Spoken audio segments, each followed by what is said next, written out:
It's beer o'clock on Real Ale Craft Beer. Today we've got a beer from Badger, but I got to be very careful on how I pronounce this beer. It is their Firkin Fox, coming in at 4.6% ABV, described as an Auburn citrus hop beer.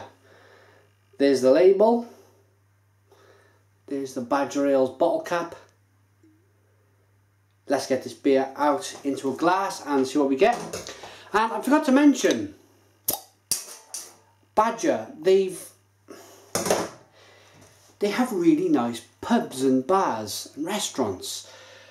They've gone down a line of quality, and I know this because I speak to brewers around the country in the UK,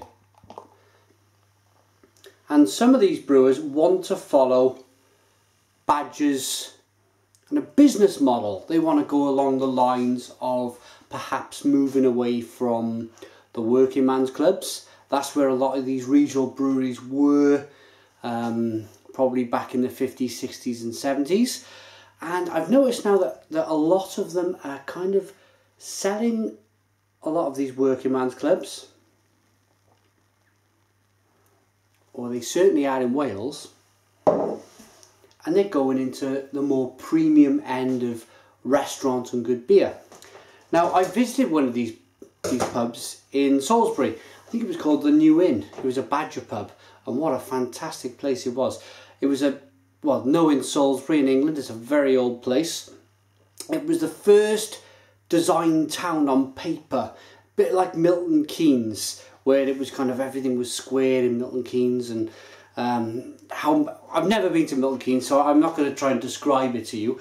But Salisbury was that kind of first idea. It was a designed town, and yeah, it goes back hundreds and hundreds of years. So this pub is fantastic, the New Inn down in Salisbury. Go and give it a try. It's a Badger pub. Anyway, enough of the pubs. Beer in the glass. It's a nice copper coloured beer, nice levels of carbonation. It's a 1 to 2 finger, slightly off white head. Definitely a clear amber beer. Let's get the aroma.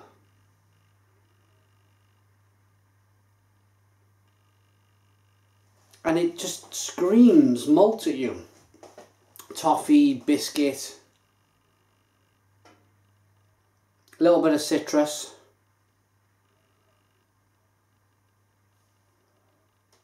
And I'm going to be honest here, with the American Cascade hop used in this beer, I would expect just a little bit more aroma from the hop.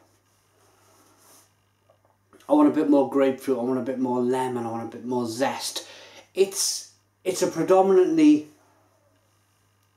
more of a biscuity, malty, bready aroma, which is fine. I really like my best bitters, my real ales. This isn't a real ale, you can see it's not a bottle conditioned beer.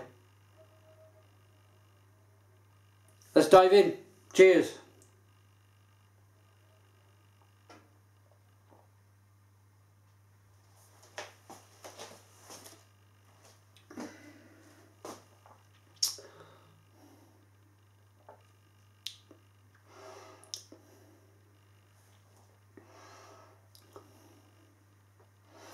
Yeah, and it replicates what I've just said in the taste. It's a lovely, lovely best bitter. It's biscuity, it's malty, it's bready. It's that kind of winter heartwarming kind of got your meal, got your decent pint, let's sit and relax.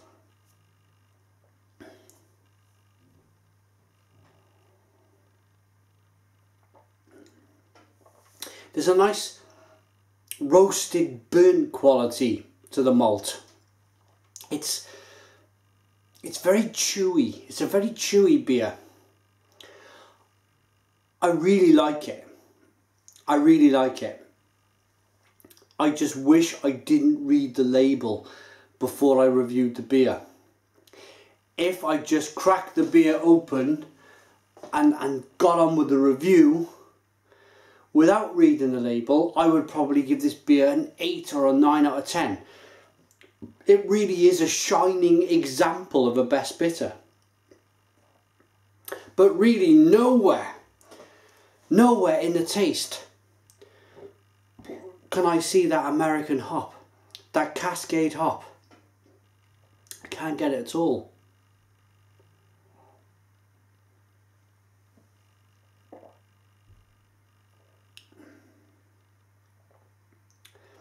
Bready, biscuity, lovely beer, don't get me wrong. But I'm waiting and I'm waiting and I'm waiting, and now I'm getting a bit of bitterness.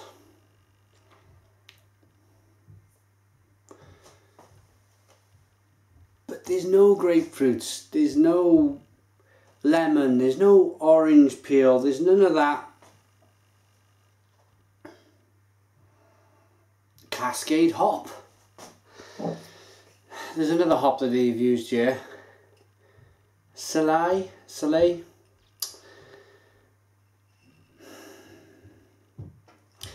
Yeah.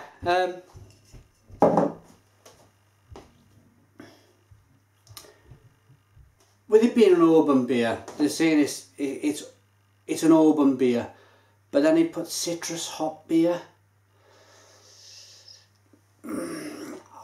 It just isn't that for me. It's just not the citrus hop beer that it's got written on the label. It's more of a best bitter.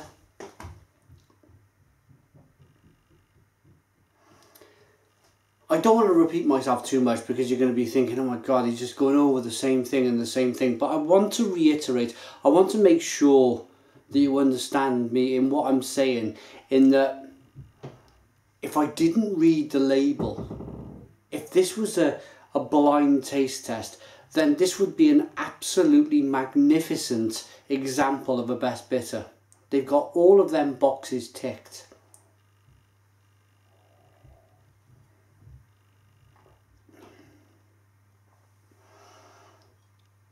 But I've read the label, and to be honest, you guys would read the label as well. If you were in Tesco's, Morrison's, wherever you are shopping for this beer, you come across it, you buy it, you take it home, you're expecting this nice citrusy little number, and then it kind of doesn't happen,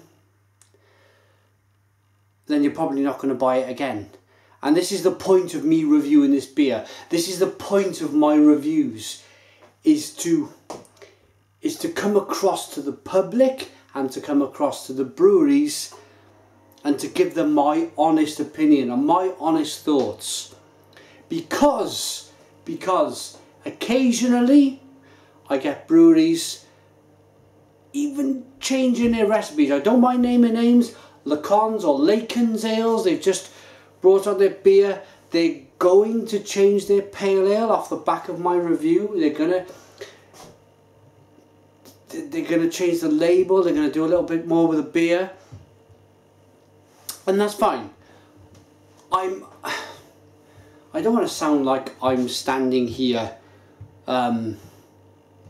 pretending to be the next Michael Jackson. I'm not trying to be. I'm just me in my kitchen being honest. I think I've been backing on a little bit too much. I think I'm going to wrap this review up, but I'm not going to wrap it up without a rating.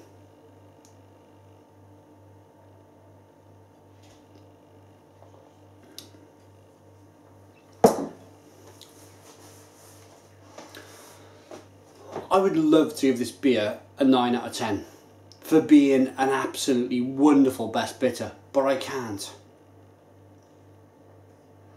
It's not the citrus hopped beer that it has written on the neck and written on the label. Perhaps it might be just a better thing to keep the beer as it is and just change the labelling a little bit and just say that it's a fantastic best bitter, or leave the label as it is and add some more Cascade hops and really beef this beer up. I'm going on the back of the label. I'm gonna have to, because the public will buy the beer, they will expect a big hoppy beer and they're not gonna get one. So I'm going to give a rating on the basis of the information that is on the label. So I'm going to give this beer, unfortunately, a 6 out of 10. It's a 6 out of 10 from Real Ale Craft Beer. Put your comments in the comments box. Please subscribe to our daily beer reviews, and cheers.